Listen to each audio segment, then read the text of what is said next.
So, who has tested or who does test their water before they do anything when they brew? That's right, you do call me. How many of you test your mash? 1, 2, 3. About the same, 3 or 4 people on each. No. Well, I guess if you tasted it and it tasted like a sour, you'd know that the pH is low.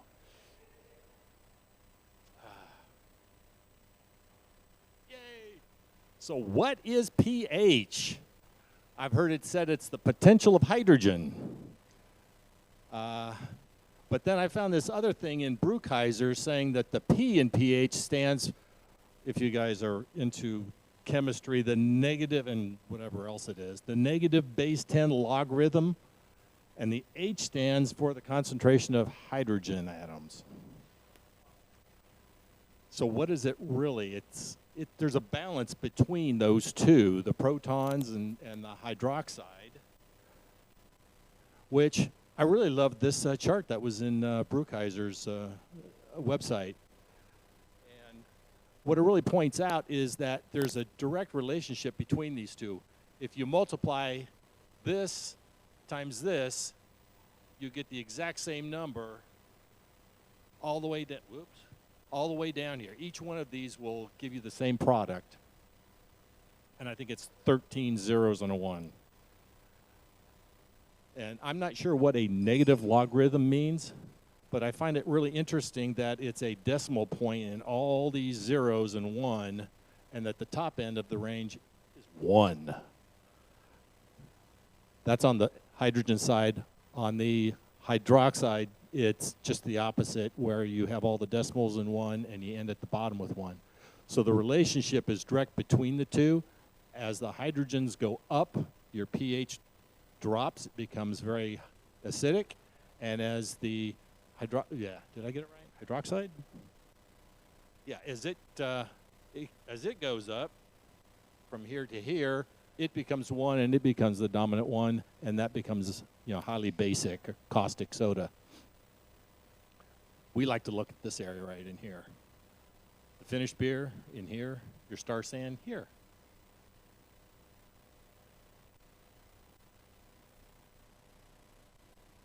Why does it matter? And this is totally irrelevant, but I love the chart. When I started making cheese, I made some Gouda cheese, and it's supposed to melt, but it didn't. It ended up over here somewhere. This is what it looked like if you tried to fry it up or anything. It would not stay like this. It didn't brown. It just didn't do anything. And when you want your toasted sandwiches, your cheese sandwiches, and you want to toast them, that's what you want right there. And that is between 5 and 5.4. Interesting, that's where we want to mash our beer, in the same area as melting cheese. This chart came from How to Brew from John Palmer. I don't know if anybody's seen it. I've seen it a number of times, so I thought I'd show it. We typically use this chart when we talk about temperature. And this is temperature on this, pH is down here. And we usually say, well, if you want a highly attenuated beer, you want to favor the beta amylase on low. And if you want it to have a lot of body, you say, mash it high, and that'll bring your alpha amylase into play. But pH also has an impact on it. Of course, John Palmer says the desired range is 5.1 to 5.3, as it's pointed out right here. But as you can see, there's a crossover point between, I think it's 5.2 and 5.3, or I'm sorry, 5.3 to 5.5, where these two both cross over, so that both of them will be favored. And then as you go down the pH, more of the beta side, up the pH, you'll get more on the less attenuative.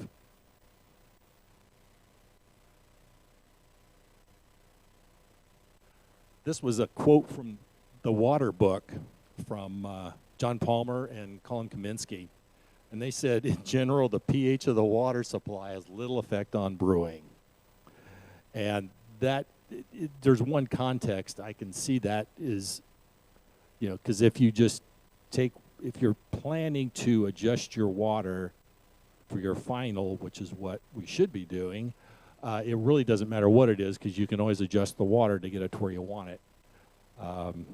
Which the second one is the pH of the mash is really what has the impact on the brew, as you saw in that previous chart that I did. And the reason we do this, because certainly you don't want your stout tasting sour. Imagine having an acidic base water going into a very dark stout. It'll end up with a low pH and tasting a bit sour. And there's several other charts. As I was going through the water book, I didn't understand hardly anything that was in it. There were very few pieces. I mean, we got this chart, which I never figured out. These are some of the formulas that I saw in there talking about, well, hydrogen ions and so on, but it was just too much for me. So after that dizzying read of chemistry in the water book, I had, you know, listened to podcasts and talked to people about different ways that they were measuring it, and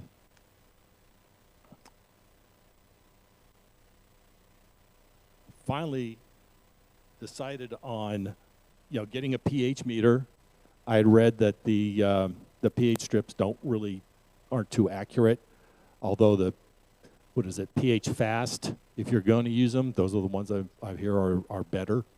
I've used 3 different types of pH meters, and I have a water testing kit that I use also, and that tests for, you know, your sulfates and chlorides and a number of other things.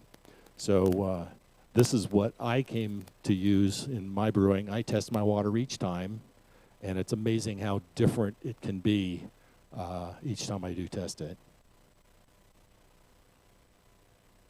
Of course, I'm a corporate financial planning, accounting type, so everything's in a spreadsheet that I do. Up here is the Oceanside water. Every year they have to put out a water quality report, and they do show the items that we really track for our brewing. And so this goes from 2009 to 2013 to 20. And, you know, they do pretty consistently have, I mean, this is typically high, although it dropped the 2 years. That's the sulfates. But when you look at the report, sometimes you'll notice that there's actually only 1 point that they do the test during the year. Sometimes they'll do 2, sometimes they'll do 3. So they're really not very accurate. As you can see, this is the IDIP test, which I use, and it has a photometer in it. And what you do is you put some water, and then you use it's like a test strip. It has the same stuff, but then it uses a light meter to read the final result, as opposed to kind of holding it up and looking at it and saying, yeah, it's somewhere between these 2 numbers. To kind of make the point about how it fluctuates, if you take a look at, what is it, sulfates? 168 jumps to 237, 226, and that's over the several months. But take a look at here. February 5th, 172, 227, dropped to 70, 3/8. What's that, 10 days or 10 days later? Dropped back up to 165. Absolutely crazy. The only thing I can think of is that my water, which is the San Diego County water, because I'm at the very south end of Oceanside, actually closer to Vista and San Marcos, is that they blended in some RO water from Carlsbad and then decided to stop. Yeah, the desal water, yeah. Which we don't get just pure desal. It's not like RO water you make at your house. They blend back in some of the base water too.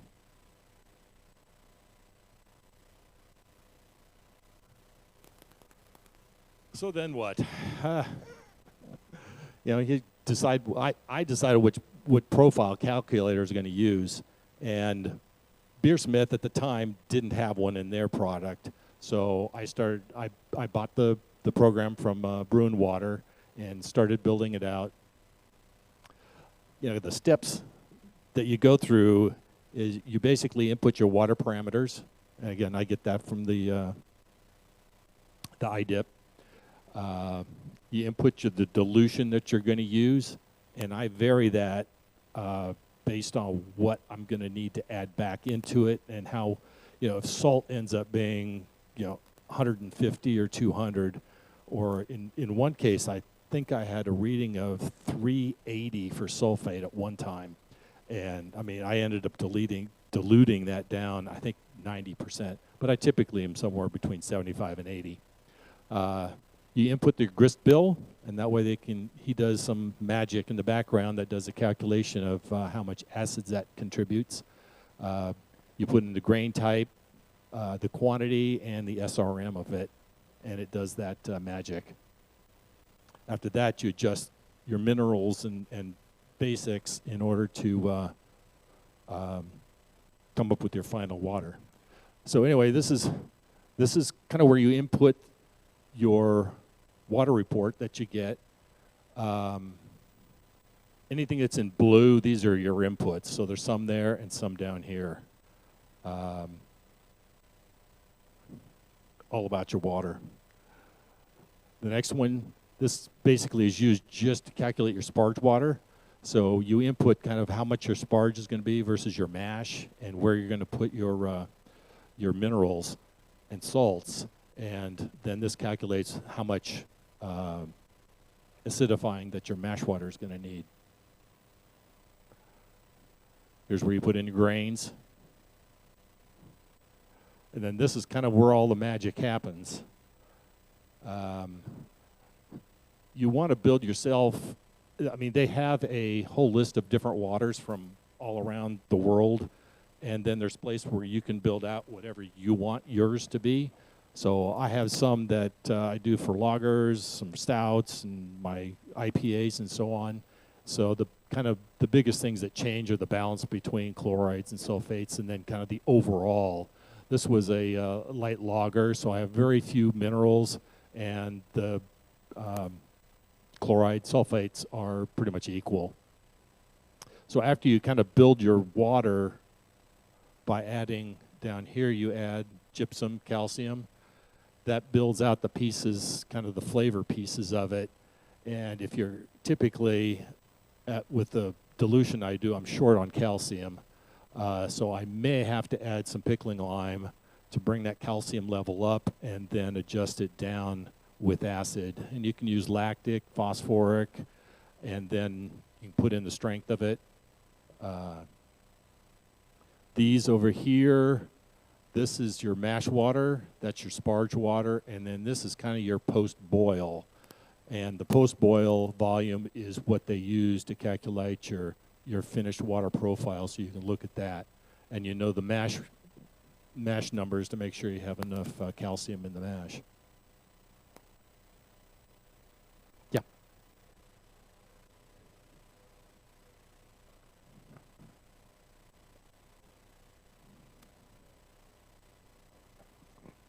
So how much of this information that you put in on this brew and water stuff do you find online through the report, through the water report, and how much do you actually test for?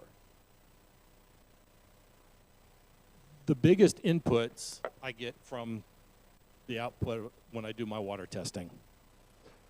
And that's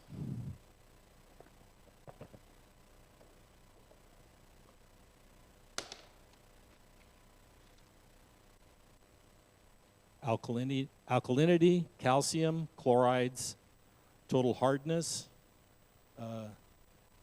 sulfates, and then there's pH. They do have a pH one that I use that against my pH meter. I usually do both of them just to see how close they are, and they're usually within 1 or 2 tenths. So you don't really trust the water reports because what's coming out of your tap probably is not that relatable to the last report. It's generally not.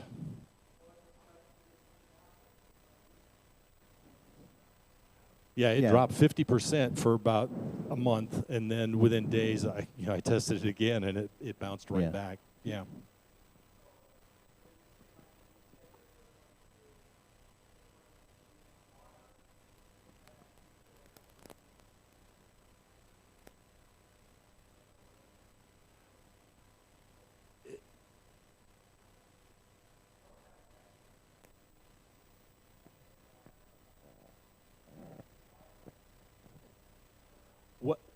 What I found in looking at this, if you weren't going to go through the process I do, and I do it because I'm anal about the way I do everything, so I want to know what's going in from start to finish.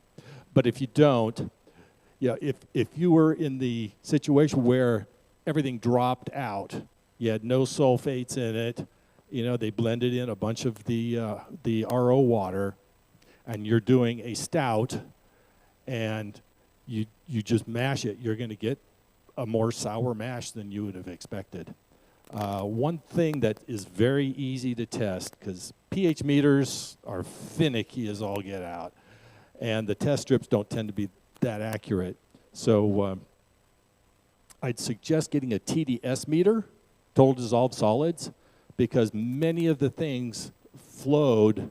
When one thing goes down, most of them tend to go down, because it's just a blending issue. So at that point, the TDS will tell you whether there's a lot of your sulfates or chlorides in there. It won't give you the balance, but at least it'll give you a starting point, so you'll know. And instead of just saying, well, my IPAs, I just dump 2 teaspoons or 2 tablespoons of sulfate in it and let it go at that. This will at least, the TDS will give you some idea of the direction it'll be going. Mike, can I add anything? What's that? Can I add? Yeah. So I'd like to back up everything that Mike just said. And I know I'm new to the club, and my personality would really like Mike to take the fall for all of this. But my profession is industrial water treatment. So no, I don't do home water treatment, but I do water treatment in an industrial manufacturing setting. And everything he's talked about is accurate, but I have more, if you don't mind, Mike, that I can expand on some of the answers.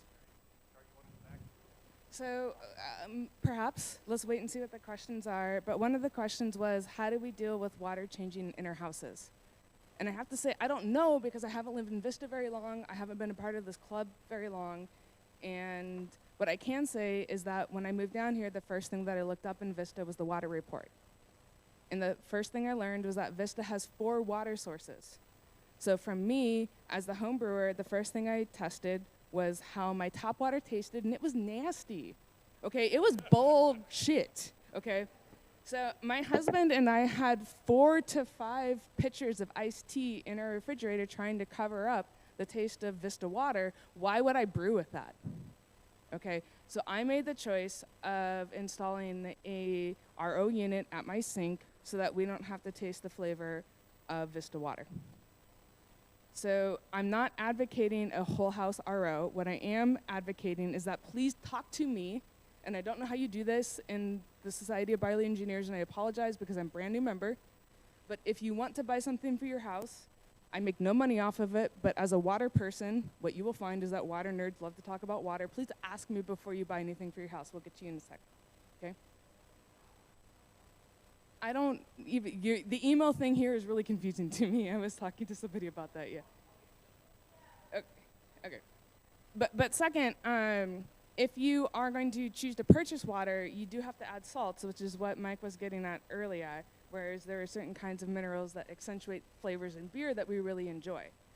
But I think most of what we've talked about so far, and Mike, if I'm wrong, I'd love to collaborate next year when we do this, and offer something, is if you want to use water to get better beer, and you're starting with crap water because you live in Vista, use RO water and then add minerals that make sense for the Palmer, how to brew style of beer. Also, you didn't know you had this resource, and you couldn't have known because I just moved here.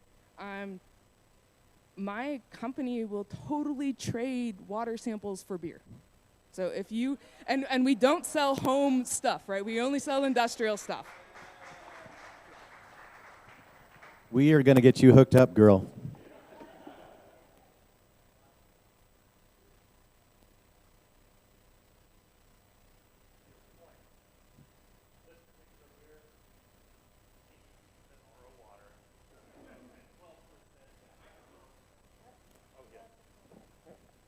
Yeah, on that particular beer I did, it was 82% diluted with RO water. I do have a RO system in my house, and I have since I moved in and tasted the water. I also have a whole house, which I think is why my pH is a bit lower than what the city also talks about.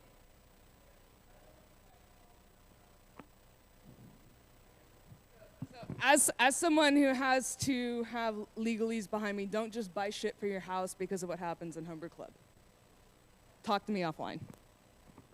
But homebrewing is the most important reason for having good water. I absolutely agree, but I had some water from Texas that had chlorine 2.5 weeks after sampling, so I have to be careful with what I advertise at Homebrew Club. Cheers. So after all that working through the spreadsheets and so on, you do the mash. Wait about 10 minutes, stir it up, and take a sample.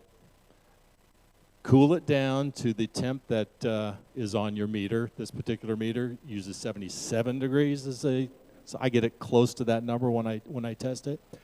I don't test it anymore. I tested it several times, and it came out very close to the range I was looking for. So pretty much I follow the spreadsheet. It tells me what to do, and I'm confident that I'll be hitting that number. Yes. Once you're already mashing and your pH is off, what are you going to do anyways, right? In my opinion, it's too late because I once tried to fix it. And I tested it right away back then. I didn't, after a while I read about that. Yeah, you got to stir it up, stir it up and then test it later because the phosphates have to merge with the calcium and blend with whatever else. But that whole reaction happens, and then that's when you test it. But I tested it right away, and it was way too low. So I got some baking soda, sorry, and put it in there, and then it shot the other direction way too high. So that was my one experience. That's why a lot of this happened for me. If it does come out bad after 10 minutes, I'd suggest you go to another 10 minutes, stir it up, check it again, because it does change throughout the mash. I think I have that. Yeah, wait another test minute. If you really want to, if it's really bad, you probably could try putting something in. I'd suggest diluting it in water before you put it in and then stir it up really good. But the experience I had didn't work. I didn't know what to I didn't have anything to really measure.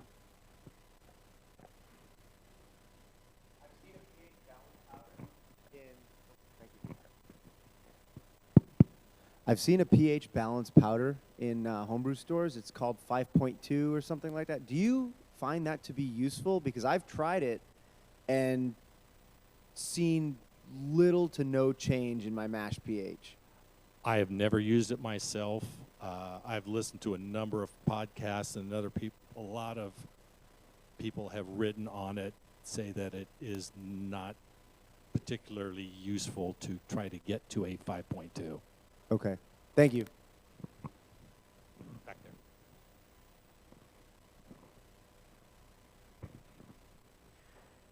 I'm on my second pH meter because they are very easy to kill. So I found that my first pH meter, I let the sensor dry out, and you need to definitely keep those in the soaking solution while you're storing them. And then I also calibrate before every brew because I find that it drifts, even just 0.05 of a pH. It can drift from brew to brew, and so every time now I just recalibrate. I've had the exact same issues with pH meters. The first one I bought, go back one here. Oh, it's not on there. I wrote it down.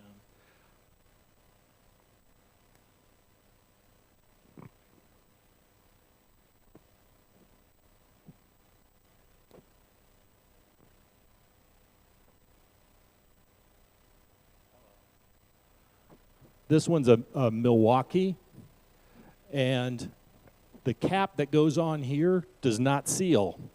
So even if you leave it sit up, it's amazing. It will evaporate out, and the crystals of the buffering agent that's in here will just basically crawl out the top. And you'll lose your liquid. It'll dry out the little whatever anodes or whatever they have down there.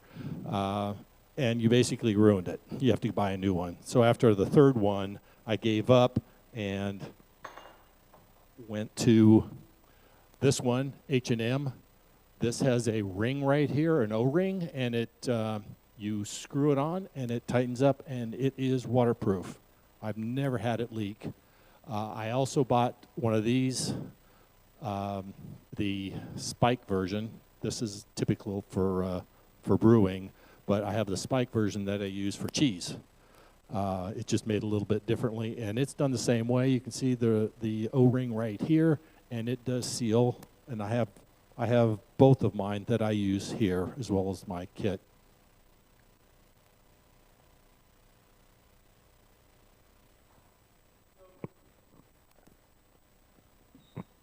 If your mash is not low enough in its pH, what would be the problem with just adjusting your sparge water by acidifying that and then running that through your mash? Would you see a drop in your pH then? You wouldn't, well, at that point you're sparging, you're running it off. You've already gone through the saccharification point. That's the whole point. Okay, so is during the saccharification you want that pH in the range.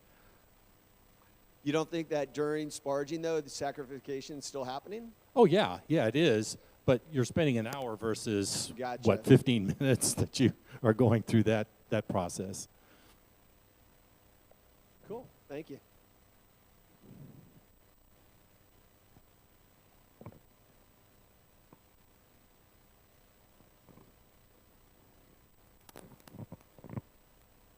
Oh no, I went past it.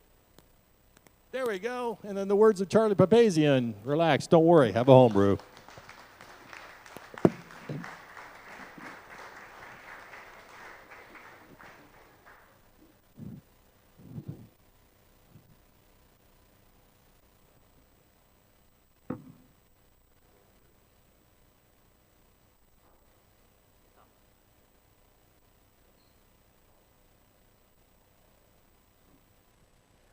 Thank you, Mike. There's a big cheers to Mike Jocelyn for that presentation. I think one of the things that this kind of brings up to me, besides that we have other experts that we didn't even know we had in the club for water, which is awesome. Thank you, Jamie. One of the things it brings up for me is you don't have to be an expert to present at the Society of Barley Engineers, because the whole idea is that we're all about education, we're all about learning, and so even if you don't know everything about a topic, doesn't mean you can't present on it. That was a great presentation. I was just wondering, you poured some beer for us earlier, and I don't remember hearing, or maybe I missed it.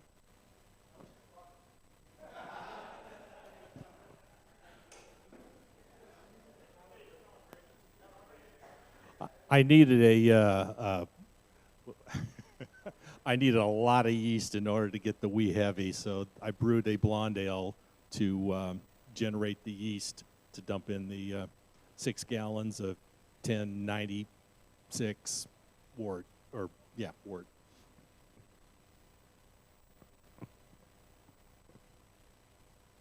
I will say the Baltic Porter, that was a 50-50 RO city water. I actually called Mike, because Mike lives close to me. I'm like, hey, Mike, can you tell me what the water quality is right now? And Mike did. I used John Palmer's spreadsheet. But really, I just want to say thank you, Mike, for helping me out with the water quality, because it does make a difference. So it's good to be neighbors. It's good to have homebrewing friends, absolutely. Yeah, Mike, you're going to put your phone number up here next? That'd be cool.